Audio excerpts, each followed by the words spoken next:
This is the QTV Nightly News, which is also on Q Radio 103.3 FM. And I am Mamna Buka. Thank you for joining us. Here are the headlines. The Ministry of Higher Education, Research, Science and Technology hosted the 11th West and Central African Research and Education Network Annual Conference and General Assembly in the Gambia to discuss advancements in research and education networking and promote innovation in the region. We explore how one Gambian entrepreneur in the Central River Region South is transforming setbacks into success while contributing to the nation's goal of achieving rice self-sufficiency by 2030. 10 visually impaired individuals completed a 2-week massage therapy training aimed to equip them with skills and create employment opportunities.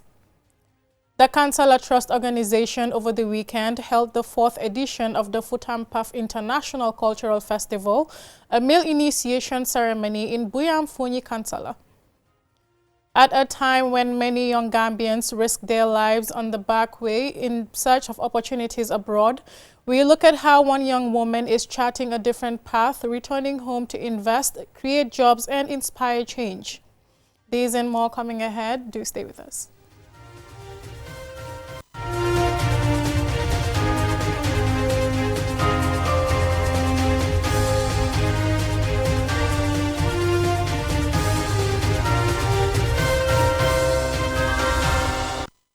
Welcome back and thank you for staying with us. The Ministry of Higher Education, Research, Science and Technology hosted the 11th West and Central African Research and Education Network Annual Conference and General Assembly in the Gambia under the theme Advancing Africa's Digital Sovereignty Through Open Collaboration. Here is the report. The event held at the OIC Conference Center brought together leading experts, policymakers, researchers and higher education leaders from across Africa to deliberate on the future of digital infrastructure, open science and innovation in the continent. The aim is to ensure that African nations can manage and grow their own technological ecosystems while fostering the collaborative spirit necessary to compete on a global scale. Immaculada Roca E. Cortez, the EU ambassador to the Gambia, reaffirmed the European Union's commitment to support this effort through its Africa Connect program, which has been advancing digital infrastructure in Africa for over a decade and is set to begin Phase 4 with a package of 40 million euros. Africa Connect 4 will expand and upgrade resilient high-speed connectivity across the continent, will develop advanced services such as secure digital identities and e-learning tools tailored to African needs, and place a strong emphasis on climate science and resilience. The ambition of African Connect is not enough. Next to these ambitions, it is really for the national governments that have a decisive role in whether the networks can truly flourish. A pivotal moment of the conference week was the official launch of the Wakren Banjul International Workshop, which helped strengthen the bonds between regional research networks, essentially ensuring that moving forward data, resources and expertise will flow seamlessly across borders.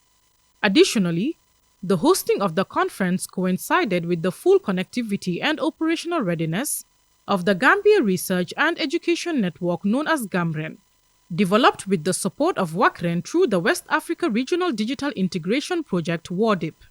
The network is set to revolutionize how Gambian universities and research centers function by providing high-speed, reliable internet and direct access to global academic journals and collaborative platforms, effectively removing the digital barriers that previously hindered local scholars.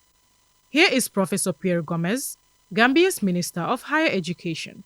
As another African proverb teaches us, if you want to go fast, go alone. If you want to go far, go together. So Wagren embodies this philosophy. It reminds us that no single country, institution, or network can achieve digital sovereignty in isolation. Let us leave Banjul with renewed purpose, strengthened partnerships, and a shared determination to build a truly connected African future. The Minister of Public Service, Babukar Bui, addressed the gathering on behalf of President Adama Barrow. We stand ready to work with WACREN and its member networks to ensure that the outcomes of this conference translate into lasting institutional and societal impact. Following its successful completion, the conference aims to position the Gambia as a strategic hub for research collaboration and digital innovation in West Africa, while also attracting partnerships and investments that will strengthen national capacity in higher education, science, and technology. Mamna Buka, reporting for QTV News.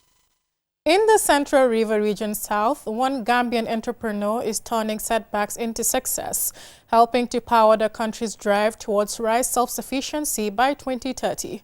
Usman Jatta visited the farm and he prepared this report.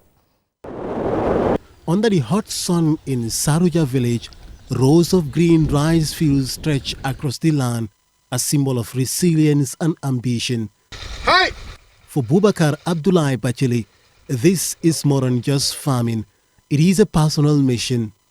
After years in the diaspora, he returned home determined to invest in agriculture and contribute to national development. But the journey has not been easy. His first attempt at rice farming in the North Bank region failed, an experience he now describes as a turning point. I was inspired by a documentary, many documentaries, but this key one was different. It was called The Insights on the NDP, where we look at the state, the development of the country, learn more about farmers and what they do. And I pretty much just value them, respect them, and these are the people that feed us. And I'm like, wow, these are the heroes. So I want to be like the heroes. So I started learning how to farm in 2022, and this was the same time when COVID hit. Determined to succeed, Mr. Bachili sought hands-on experience. He spent months working with a local commercial farm to better understand modern rice production techniques. That experience led him to shift focus towards seed multiplication, a critical but often overlooked part of the agricultural value chain. Today, his 43-hectare farm in CRR South is producing improved rice seeds, helping other farmers increase yields and reduce dependence on imports. The first thing we did was when we realized that rice was a challenge, food was a challenge, food security. We came to learn the best start was to get into seed production, quality seeds. So, I told Musa, I said, hey man, I think I'm going to stick to seeds because this is what the country needs. If we want to achieve rice self-sufficiency, you got to have high quality seeds. My wife was right behind me, supporting me. The farm has also received support from the Korea Partnership for Innovation in Agriculture, COPIA, introducing improved rice varieties such as the high-yielding ISRI 7. This has helped boost both productivity and confidence in locally produced seeds. Despite the progress, challenges remain: limited access to land, irrigation, financing continue to slow expansion. At the heart of the operation is a family effort. His wife, Umi Sisoho Bachili, the chief operating officer, plays a key role in managing the business side of the farm. We already have the Sahel rice, and one of the things we also do is we work with a lot of outgrowers, farmers and smallholder farmers and outgrowers, and we do supply the school feeding program. So what we do is normally we buy the rice from our outgrowers, and then we buy from smallholder farmers, which we repackage and sell to the school feeding program. So there are plans to do that. Inshallah, this year, 2026, we plan to extend to another 60 hectares. We're currently at 43 hectares. As the Gambia pushes towards rice self-sufficiency, entrepreneurs like Bachili are proving that local solutions can make a difference. But he says more support is needed. And I'm pleading with the government and I'm pleading with GAIPA. Please, we've been asking for land since 2024 as a private sector. And this is what we're asking for. Once we have this land, we will take our time and develop them slowly because, this is what we want to do. This is what our passion is. Apart from doing the seeds, I'm looking at Sahel expanding to grains because the country needs feeding. From failure to farming success, this is a story of determination rooted in the soil of rural Gambia, where one farmer's vision is helping to feed a nation. Osman Jatta, QTV News. 10 visually impaired individuals completed a 2-week massage therapy training aimed to equip them with skills and create employment opportunities. The training was conducted by Dutch expert Paul Vrunken in collaboration with the Gambia Association of the Visually Impaired. Momodu Gajaga witnessed one of the sessions, and his report is narrated by Yafatuge. The participants underwent hands-on massage therapy training guided by Paul Verking, Director of Blended Massage, Netherlands. The program aims to equip visually impaired individuals with professional skills to enhance their economic independence and improve employment prospects. Paul Verking noted that the training was successful and praised the participants' enthusiasm and passion throughout the sessions. And in 2012 I started to teach to blind people massage therapy in the Netherlands. And I found out that blind people have a lot of seeing in the hands. So they learn to read the body with their hands because they are used to use the touch to live, to survive. Now in the Gambia, I'm very happy with the group. It's a very nice group. I'm very enthusiastic and I'm happy to teach here. The training also included sessions on entrepreneurship, marketing services, managing appointment and maintaining a safe professional environment.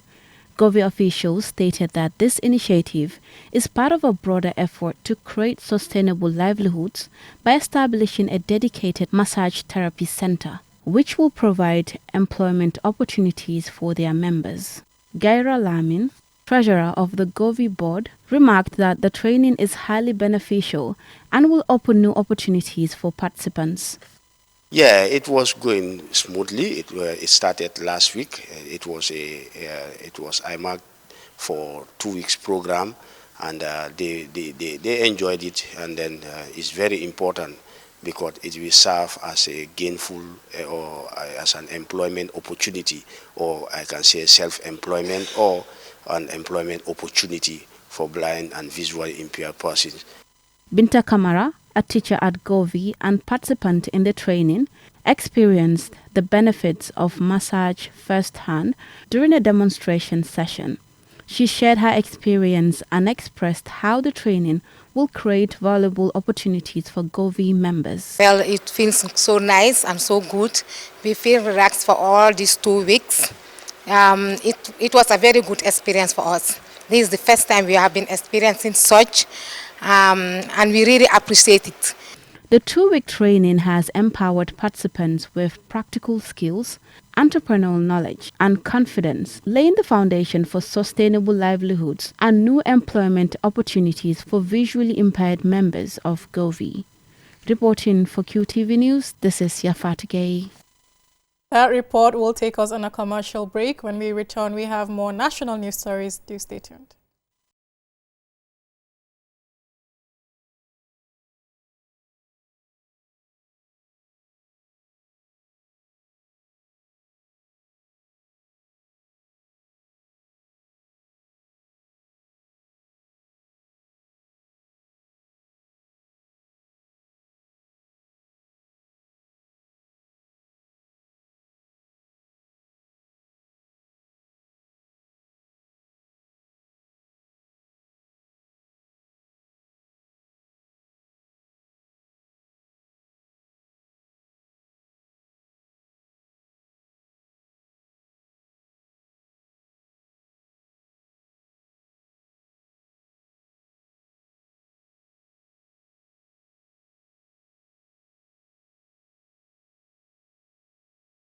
Welcome back. If you're just tuning in, this is the QTV Nightly News, and I am Mam Nabuka.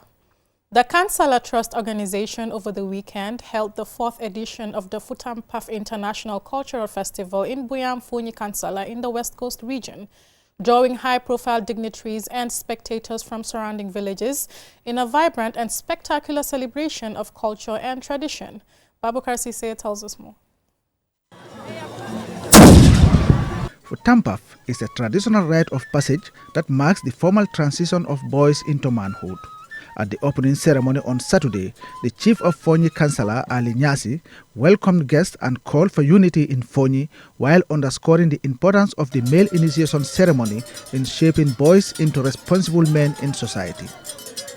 Usman Jaju is the CEO of Councillor Trust Organization.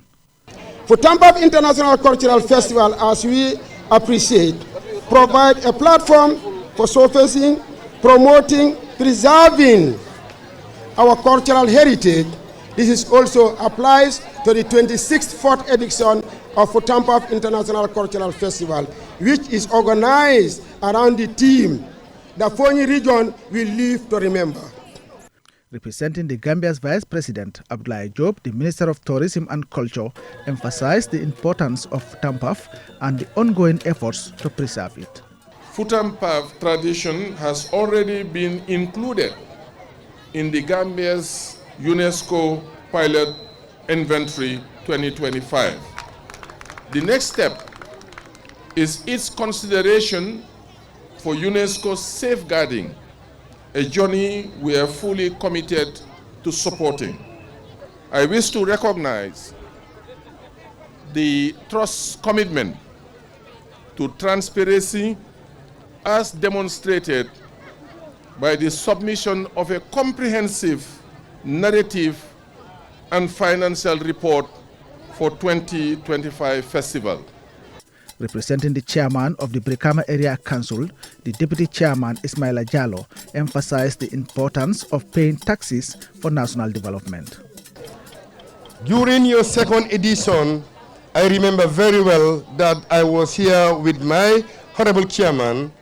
Last year, he gave you 500,000, $500,000 for this cultural dance to showcase.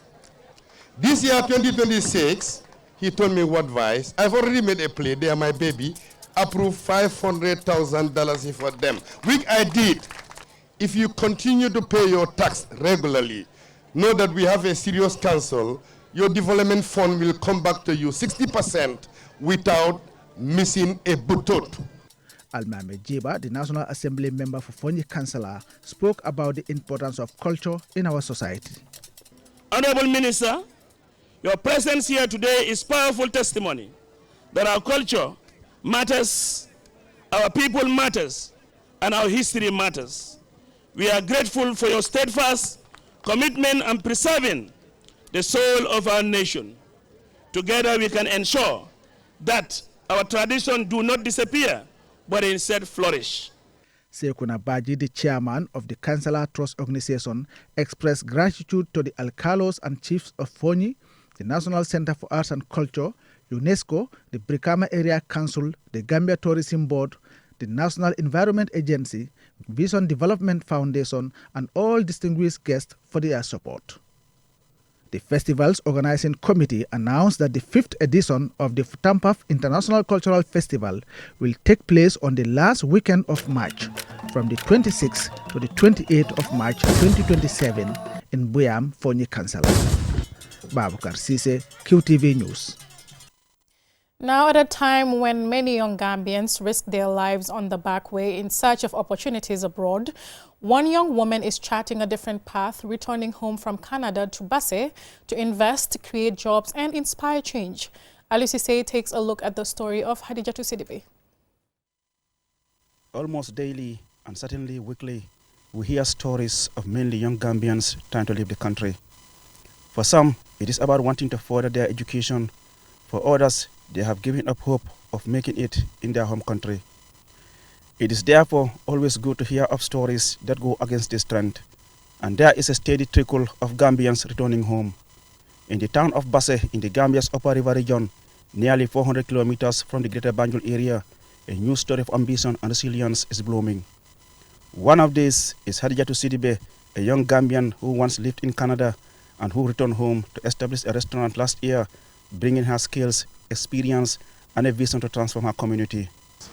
For me, honestly, it has always been my dream to have my own outlet, a restaurant at most, because I love cooking and then serving people as well. So I love good food as well. After studying tourism and hospitality at the University of the Gambia, Hadijatu traveled abroad to further her education in culinary arts. But despite opportunities overseas, she made a bold decision to return home. I know abroad a lot of people have that mindset that if you go, you will make it, but it's not that easy because you can make it here as well and have your own, empire and, build your own, industry here and make money. Together with her father, she established the Iten Koja restaurant in Basse, driven by the idea that rural Gambia deserves quality services and investment too. For me, I think Gambia has a lot of potentials. If we input all of those Western, ideas on our Gambian youth, I felt like I can do more here than being there because there is family and I can do my skills here as well, create an impact to the youth as well. In his recent State of the Nation address, President Barrow made the point that with improved electricity coverage come opportunities for homes and businesses. With improved electricity supply, this business is already making an impact. With 5 employees, including cooks, a waitress and a cleaner, the restaurant is not only serving meals, but also creating livelihoods. Choosing Basse over the more developed combos was intentional. For her, it was about filling a gap and redefining perceptions. Yes, this is our hometown as well. My dad grew up here and my mom, but we are originally from Makati. But it's our hometown. So we just thought Basse needed this kind of restaurant as well. I have a platform like a group chat where I post every day the food we make, the morning menu, the afternoon menu, and the evening menu. Her restaurant offers a variety of meals, blending local and modern dishes, targeting residents, travelers, and visitors who often struggle to find diverse food options in the area. Ndof Njai, one of the many frequent customers, says the story of Hadijatu should inspire other young people that they can make it here without risking their lives. Looking ahead, Hadijatu plans to expand, particularly into pastries and event catering, but says support will be key. Reporting for QTV News from Basse in the Upper River region, I am Aliou Cisse. Harmony Hub Foundation for Mental Health has launched a new digital podcast, The Comfort Zone, aimed at fostering open conversations and raising awareness about mental health issues in the Gambia. Jacqueline Coley was there and she now reports. Through expert insights and personal stories, the podcast seeks to engage young people and vulnerable communities, promote help-seeking behavior, and reduce the stigma surrounding mental health. Faltu Barry, co-founder of Harmony Hub Foundation for Mental Health, shared insights on the importance and creation of such safe space. Now, through the Comfort Zone podcast, we want to create a conversation that feel real and relatable. Conversations around anxiety. I've suffered from anxiety for over 20 years. Conversations around emotional well-being. Conversations around healing and everyday pressures of society, of our families, of our lives. Conversation that reminds people that you are not alone. Mental health advocates Musufal, founder of Psych the Gambia, and Jibril Njai of Innovax Global Health emphasized that recovery is not always linear. Individuals may experience periods of progress followed by setbacks, underscoring the need for continuous support from families, communities, and healthcare providers. Safe spaces can start with just you at home with somebody who you trust, whether it's a family member, whether it's a friend, whether it's a teacher. What matters most is you get the help you need. Some of us, our parents will think that mental health, favorite babla. It's not something that is real. It's not something that we live here. They think the moment you frown your face, you're either sad or you're angry. You're angry at someone that has not done anything to you. And then mostly you are dismissed. You're not heard. You're not listened to. So then because the avenue is not provided from where we live, where we find the most comfort that is supposed to be easy to have, so it's hard for anyone else to voice it out. The first point to start with regard to solving mental health issues is awareness raising, because every single person needs to understand what is I am sad and I am depressed. They need to understand when do I get to seek for help when it is needed, and then how long do I need to fall a victim of mental health illness if I don't take a step forward. Yafatu Gay, the coordinator of the Comfort Zone podcast, shared her experience and why such a space is important. This platform was born from my own experiences with anxiety during my time in university, moments that highlighted the urgent need for environments where individuals can speak freely, felt heard, and know that they're not alone. The Comfort Zone podcast is more than just a digital platform. It is a community grounded in empathy, understanding, and authenticity. As conversations grow, initiatives like the Comfort Zone are expected to inspire openness, challenge stigma, and encourage more Gambians to seek support, fostering a more understanding and mentally healthy society. Reporting for QTV News, I am Jacqueline Coley. That report brings us to the end of this news bulletin, but before we go, here's a recap of the headlines.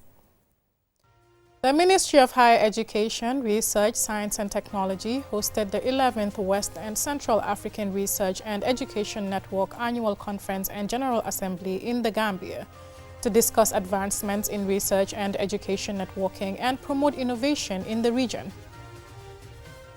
We explored how one Gambian entrepreneur in the Central River Region South is transforming setbacks into success while contributing to the nation's goal of achieving rice self-sufficiency by 2030.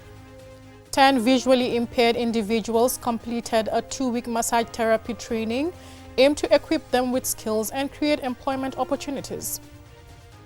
The Kansala Trust Organization over the weekend held the 4th edition of the Futampaf International Cultural Festival, a meal initiation ceremony in Buyam, Fonyi, Kansala.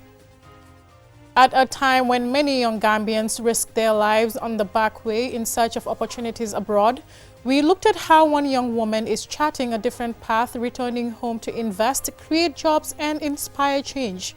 That's all we have for this news bulletin. Join us tonight at 8 p.m. for another bulletin. Thanks for watching.